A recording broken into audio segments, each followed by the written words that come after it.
It all started with a routine surgery, something simple, nothing life-threatening. A torn meniscus from years of weekend basketball, something my orthopedic surgeon said would have me back on my feet in no time. I didn't think twice when I scheduled it. My wife, Erica, was supportive, even doting in the days leading up to it. She made all the arrangements, handled the paperwork, and promised to take care of me while I recovered. We'd been married for 6 years. Solid years, I thought. No kids yet, though we'd been trying.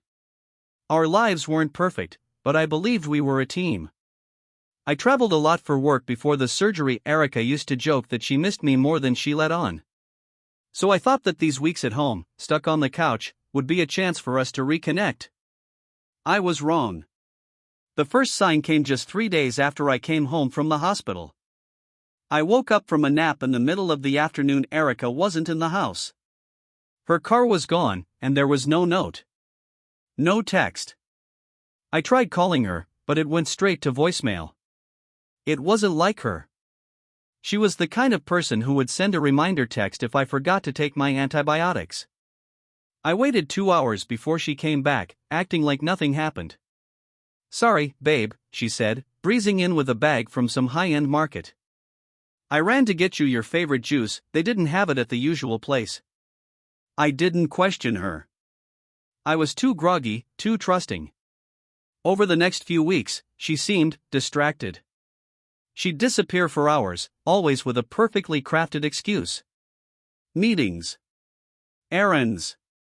Helping her friend Sarah with wedding stuff. I was on painkillers, in and out of sleep, and I told myself I was imagining things. The intimacy between us started to fade. She no longer lingered when she kissed my forehead or tucked the blanket around me. Then came the night I really knew. I woke up at 1 a.m. and noticed the bedroom door was slightly ajar. The hallway light was on. I assumed Erica had gone to the bathroom.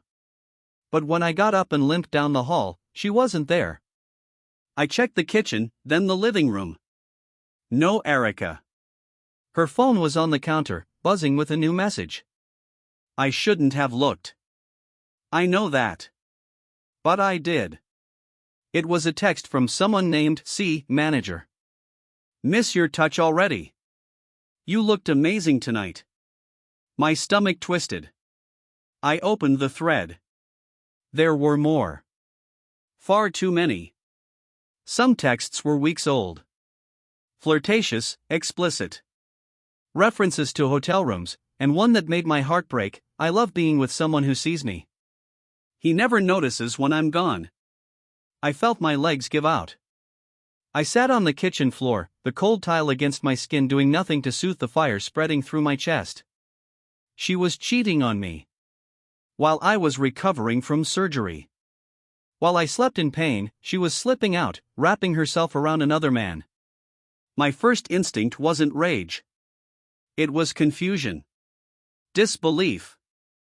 I kept rereading the messages, hoping to find proof that it was some twisted joke. But it was real. There was no mistaking the names, the times, the places. And the worst part? She hadn't even tried to hide it that well. When she came back in, smelling faintly of cologne that wasn't mine, I said nothing. I watched her move around the kitchen, laughing softly at some podcast playing on her phone. How easily she smiled. How easily she lied. I didn't confront her that night. I needed time. I needed proof beyond a screen, and I needed strength. The next morning, I called my brother, told him I needed help setting up some cameras in the house, discreetly. He didn't ask questions. He saw the look in my eyes and just nodded. 2 weeks later, I had my confirmation. The footage showed her, once while I was asleep in the guest room after a particularly painful night, welcoming a man into our home. Tall.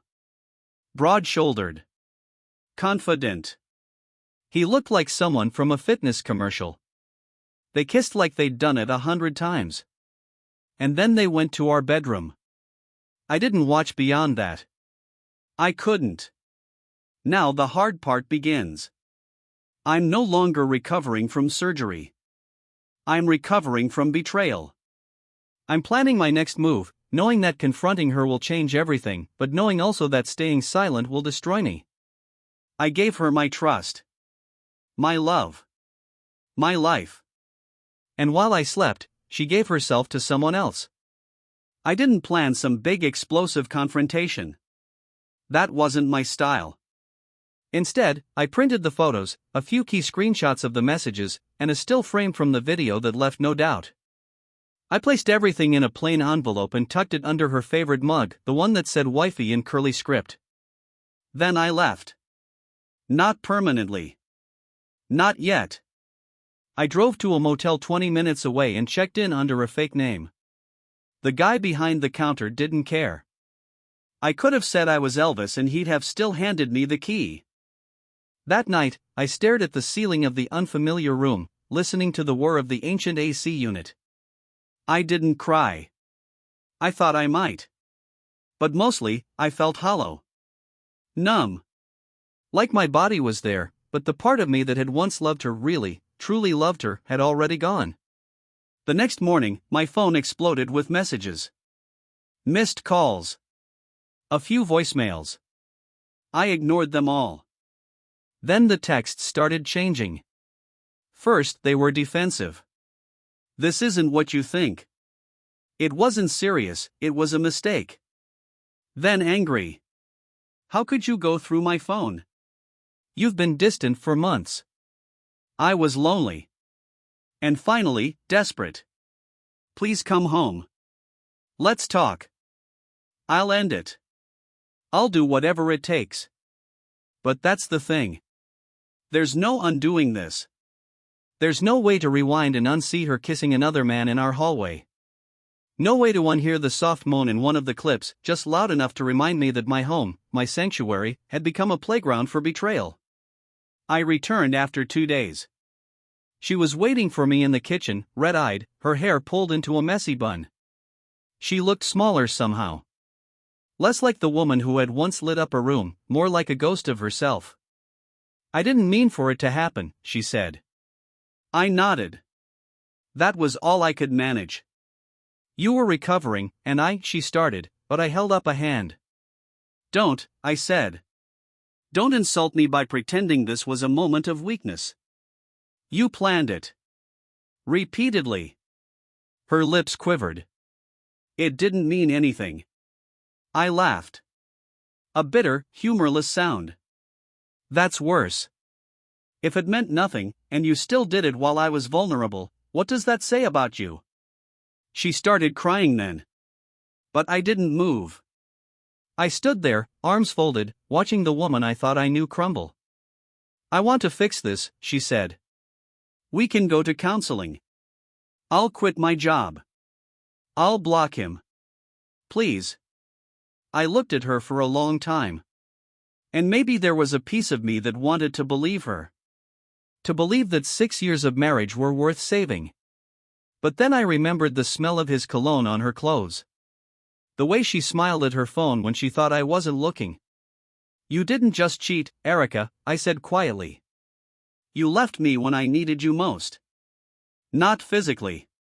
Emotionally. You stepped over me while I slept and went to him. There was no yelling. No throwing of plates. Just silence. Heavy. Final. She slept in the guest room that night. I stayed in ours, not out of stubbornness, but because I needed to reclaim something. The next morning, I packed a few bags and called my brother again. I'm going to stay with you for a while, I told him. About damn time, he replied. The divorce isn't finalized yet. We're in that weird, liminal space where the paperwork is filed, but the emotions are still raw. We speak only through lawyers now. I hear she's no longer seeing the manager. Whether that's out of guilt or because he dumped her, I don't care. People keep asking me how I'm holding up. I give them the usual answers, taking it day by day. Focusing on work. Leaning on friends. All true. But the real truth? Some nights, I still wake up expecting to hear her breathing beside me. And when I don't, I feel both relief and sorrow.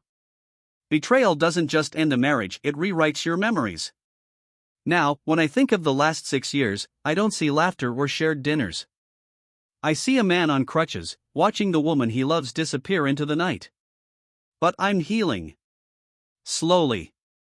And this time, while I sleep, I rest easy because there's no more pretending. No more lies. Only truth. And the lone, painful road to something better.